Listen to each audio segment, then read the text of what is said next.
And welcome to my second video. So today's video, I saw a lot of comments saying, can you make something about your diagnosis? So that's what I'm going to be doing today. And if you didn't know what this is, it means World Autism Awareness Week, and then day 2. So yeah, so my brother was diagnosed. I don't exactly know, I'm just gonna guess and say maybe he was like 8 or 7, something like that. Maybe even 6 or 5, I have no idea. But somewhere around those ages. And that was because he was jumping and flapping his hands and stuff. But because my parents didn't see any signs of me doing that, they didn't think I was autistic, and yeah, I was only diagnosed like 2 weeks ago now, and I'm 13 now, so obviously there's a big age gap there. This is probably because girls have different signs than and traits than boys, and also girls tend to mask their autism to make them seem more normal or neurotypical, as people say. Yeah, so I probably did some of that because sometimes I'd like copy stuff my friends say or see something on TV and then copy that accent or phrases and then like act how they do. And yeah, so my mum thought that, oops, sorry, I was fidgeting with this. My mum thought that maybe I was somewhere on the spectrum, so she kept like contacting the school when I was younger and was trying to like ask questions and stuff. It took absolutely ages, and I ended up seeing a certain like counselor thing near the end of primary school, and then I have a new counselor now. I've been seeing for like 2 years. I was eventually put into a place for anxiety, and then when we first went there and they were seeing like who I'd see and what we'd be focusing on in the first session type thing, they said they thought they saw traits of autism. So I went there for like, let's say 3 or 4 months, and then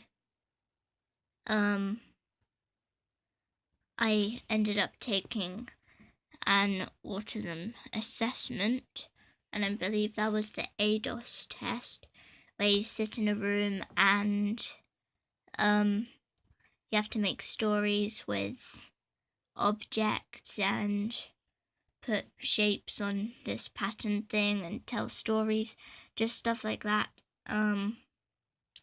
It was really weird actually because I had to tell a story and then the lady just said, okay, now stand up and say the same thing. So I just said it sitting down and then said it standing up, which I found a bit weird.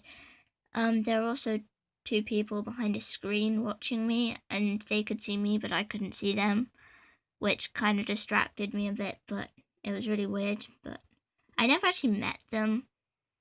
I'm just guessing that I stood up so that they could see how I look when I stand up, which is funny because I actually put my hands together and I fiddle with my hands a lot when I'm standing.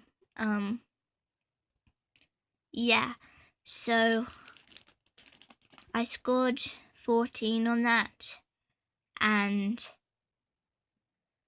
usually if you get 9 or above it means you're autistic, so that was obviously showing that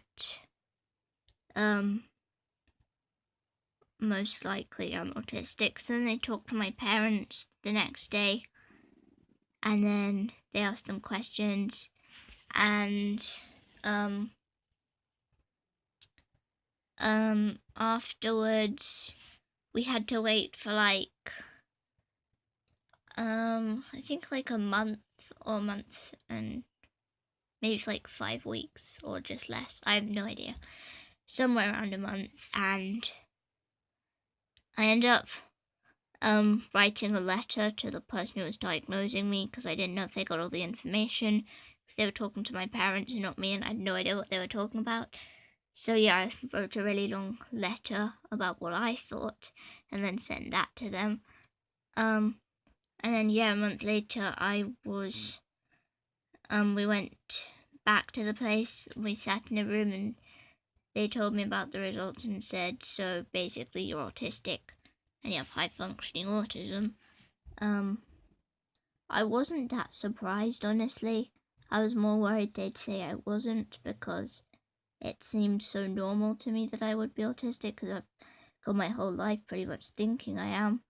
Like, I remember one day I said to my dad, do you think I'm autistic? And he just went, no, I don't think you are. And then like a year later I said it again and he said, no, I really don't think you are. He said, I think you have anxiety, but I don't see how you could have autism. And I remember once I was playing with these gnome figures, which I have, and I was like playing with them, and then my grandma told me that it was silly and I shouldn't play with them anymore and I should act older and just grow up a bit. And I said, well, my brother plays with a teddy bear. And then she said, yeah, well, he's different. And I said, how is he different? And she went, oh, he's autistic and you're not. And yeah, that was annoying. I actually remember talking to the gnomes and going, oh, we won't listen to her, deliberately loudly. But yeah, I still played with them. I think they're in my dollhouse. Hang on. For some reason, I could only find one of them. He's actually the odd one out. The others look quite different. But anyway, so yeah, I guess it's good I've got my diagnosis. No, I wasn't surprised. And because now I have like the cards and my parents having a meeting with my teachers tomorrow.